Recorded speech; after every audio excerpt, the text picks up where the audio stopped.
কোটা আন্দোলনের সময় সহিংসতায় নিহতদের পরিবার এবং আহতদের পাশে থাকবে 14 দলীয় জোট।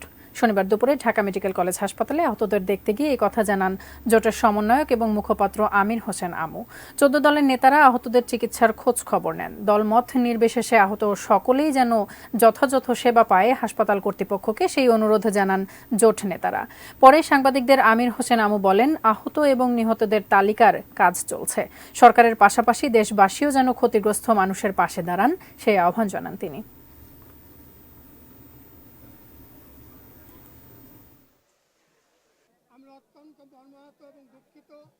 যে চিকিৎসা ক্ষেত্রে বা বিভিন্ন যে স্বাস্থ্যমূলক ব্যবস্থার ক্ষেত্রে কোনো দল নেই, দলমত নির্বিশেষে যার যেখানে অবস্থান সেইখান থেকে তাকে দেখা হবে এবং সেইভাবে ব্যবস্থা গ্রহণ করা হবে। চিকিৎসার ক্ষেত্রে যেমন বৈষম্য হবে না এবং আইনের ক্ষেত্রেও কোনো বৈষম্য হবে না, এইটাই আমরা আশা করি।